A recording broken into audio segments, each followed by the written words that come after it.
to share something with you. That might put me in a very negative light, yeah. Relationships are not my forte. See if someone grabbed at my wife or something completely different ballgame. I'll walk away from here, and this has been like a therapy session.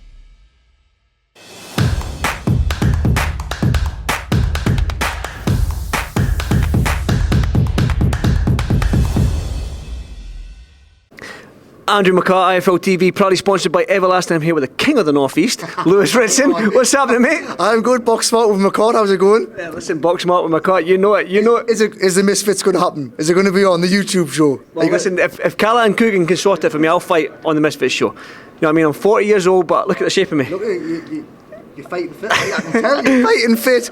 You ready to do some damage on that YouTube? One of them YouTubers. So. I am a YouTuber, so it makes sense. Well, of course, but YouTuber with a bit of you can throw punches. I've seen on that Insta, so I'm not trying to put you in it or out. So I'm expecting a KO win off you. Well, listen, can I get some sparring with you? If you want, just take it easy. You're a big lad compared to me. I don't think I doubt that, Lewis. I doubt that very much. Yeah, it's good to see you again. Been a while since you've been last out now. What's going to happen? What's happening next week? I mean, I don't know what you can say and what you can't say, but whatever you can say, can you let me know? I think everyone knows who the fight is, who I'm fighting. It's going to be Ohara. It's contracts are signed, dates done in here next year. So yeah, we're just waiting for Pro Bellum to announce it now, and we're ready to go. Well, if it is Ohara Davies, I don't know. It's a great fight for you. I mean, you've got two guys that have been sort of like. The trajectory's gone up in their career and the career's maybe dipped. I hope you don't mind me saying. So this is a great fight to see where you go, if you go up or if you fall back down the ladder again. So it's a dangerous fight for you. No, I think it's a dangerous fight for both. Our last opponent, Dijon, he was probably our best win on paper and probably one of our best performances. Yeah, and Robbie Davis, yeah, to be fair.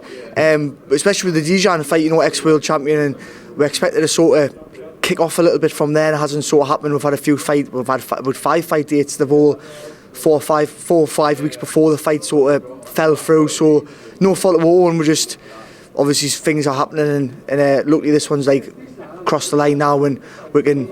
So I think it's make or break at that level that we want to get to. We're both past domestic scene, and we're probably past the European scene.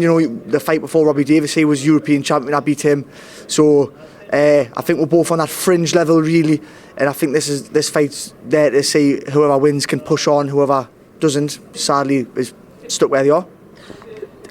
Is it a make or break fight for you? Is it you win, you go into bigger things, and if you lose, where do you see? It's hard to ask quite this question, but is this a make or break fight for you? Yeah, I think it is for both. I've got a British title for keeps in the house. I don't really want to go back to that level and and fight for that. So. Yeah, I think it is. It's make or break. Where does the loser go? It's a bit hard. You maybe fight a few local fighters. I mean, McKenna's just moved welterweight. I know he was shouting for a fight with me. He's moved to 147. There's not really much fighters Ohara gets that fire going. It's the bite, isn't it? Where there's not many other domestic lads that probably would do that. So yeah, I think if you get beat, it's where do you go? Probably back of the line and thinking about going today. You mentioned 147. This fight's going to be 140 though. Harley Davis. No, that was just with McKenna. With a fire in the belly. McKenna was one of them fights. The 140, but he's moved to 147, so he's sort of out the picture. I've been there and done it with Robbie. He's had a slow year.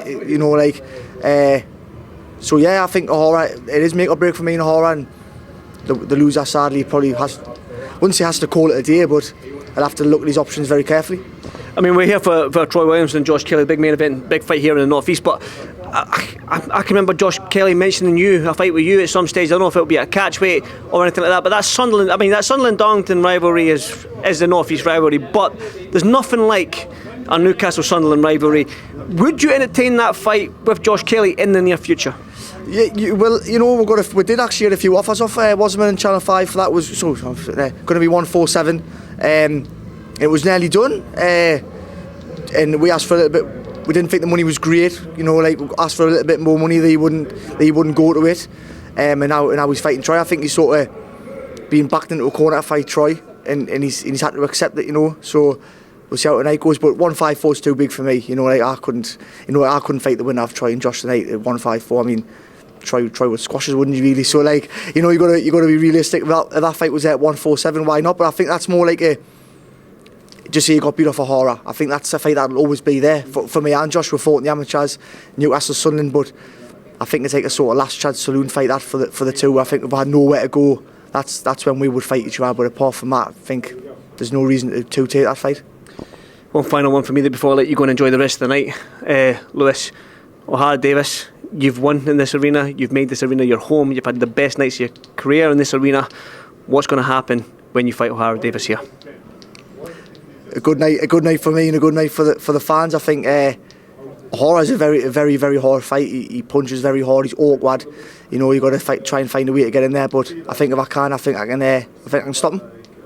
Well, listen, when and if it happens, or in this arena, I'm looking forward to it, and you know where I'll be that fight night. Of course. Ringside. Ringside. And maybe get some lessons in with box smart with McCART, and you can take one of the pads and stuff. Do you know what I mean? I'll take on the pads. Listen, I'll take on the pads if you give me that sparring I'm needing for this misfit. We've done with IFL. You've seen it. You've heard it live. So yeah, we'll sort it out. No bother at all. Lewis, as always, thank you so much, brother, and I'll catch up with you soon. Thank you, brother. Thank you.